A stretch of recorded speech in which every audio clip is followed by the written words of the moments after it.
लालकुआं के गौला रोड पर बनने जा रहे फ्लाईओवर से दिन भर लगने वाले जाम से जल्द ही राहत मिलेगी। दरअसल फ्लाईओवर बन जाने से रोजाना आवाजाही करने वाले हजारों लोगों को जाम से मुक्ति मिलेगी।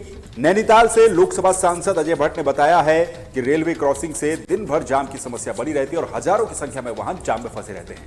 उन्होंने कहा कि जनता की समस्याओं को देखते हुए राज्य और केंद्र सरकार ने फ्लाईओवर बनाने के प्रस्ताव को मंजूरी दे दी है, लेकिन पूर्व में जन विरोध को देखते हुए फ्लाईओवर को कैंसिल कर दिया गया था, लेकिन अब इसको जल्द ही बनाया जाएगा। था कई बार ये ऊपर होने के बाद एक आध बार कैंसिल भी हो गया, नहीं बनता है करके, लेकिन इस बार फिर से लोगों ने कहा है तो पुनः हम इसमें से आगे इसको बढ़ा रहे हैं ताकि लोगों को इसकी सुविधा मिल पाए। था कई बार ये ऊपर होने के बाद एक आध बार कैंसिल भी हो गया, नहीं बनता है करके, लेकिन इस बार फिर से लोगों ने कहा है तो पुनः। उत्तराखंड में अगलार नदी में 159 साल पुराना ऐतिहासिक मेला हर्षोल्लास के साथ मनाया गया। यह मेला जून के अंतिम सप्ताह में आयोजित होता है, जहां यमुना, अगलार और भद्री घाटी के ग्रामीण सामूहिक रूप से मौजूद होते हैं।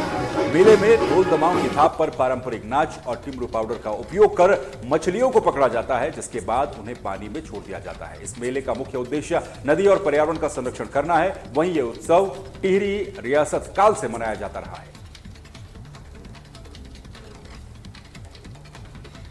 संस्कृति को जीवित रखने के लिए इस मोड़ मेले को जो है जीवित रखा गया है, ताकि आने वाली पीढ़ी को भी ये पता चल सके कि हमारे जो रीति रिवाज थे वो क्या थे, किस प्रकार के थे। इसमें जो है टिमरू जो पाउडर है वो इस्तेमाल किया जाता है, जिससे कि मतलब छोटे जीव जंतु जो होते हैं मछली के वो जीवित रह जाते हैं और बाकी लोग। हरिद्वार के भगवानपुर और बुग्गावाला क्षेत्रों में चोरों का आतंक दिन प्रतिदिन बढ़ता जा रहा है। पिछले 10 दिनों में आधा दर्जन से अधिक गांवों में चोरी की वारदातें हुई हैं, जिनमें सोने के आभूषण और नकदी चुराई गई है। पुलिस की कार्यशैली से ग्रामीणों में भारी रोष है, क्योंकि अभी तक कोई भी मामला हल नहीं हुआ है। का खेड़ी सिकोपुर का गांजा मजरा गाँव है। अभी मुश्किल से मुश्किल 8-10 दिन हुए होंगे। 2 घरों को इसी तरीके से जो है इसका जो धोरे पर गांव में घर पड़ रहे हैं ना, उन्हें टारगेट कर रहे हैं वो लोग। एक महिला को मच्छरदानी में से उठा के उसके कुंडल छीनने, उसका रैपट मारे। शोर होने के बाद में उसी गांव में उसी टाइम 10 मिनट बाद दूसरे घर में घुस गए। वहाँ एक लड़के का सिर फोड़ा, एक की बाह पे मारा, उसकी माँ की उसकी महिला के कान फाड़ दिए, टांके लगे हुए, उसके लड़के के सिर में टांके लगे हुए। वहाँ से लूटपाट करके ले गए।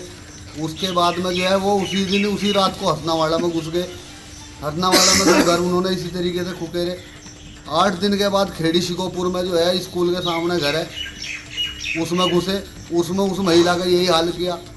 अब उससे 100 मीटर की दूरी पे जो है रात फिर एक वारदात को अंजाम दे दिया। इलाके में दहशत का माहौल है जी। मेरी भाभी जो थी सो रही थी हमारे घर में, चोर आए, डकैती डाली, उसमें से सेफ का ताला तोड़ा, उसमें से कुंडल उसके टॉप सर पैसे ले गए निकाल के। 1:30 बजे से ऊपर की 1:40 के आस।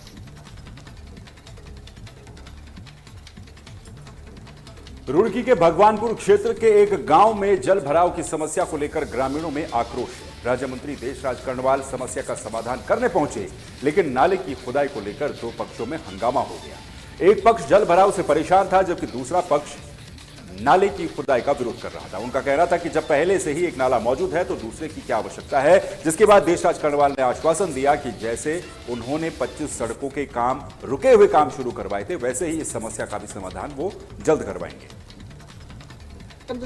अगर दिल के आईने काले रहेंगे, चेहरों पे कैसे उजाले रहेंगे, धुआं बन के उड़ जाएंगी सब किताबें अगर अपने होठों पे ताले रहेंगे।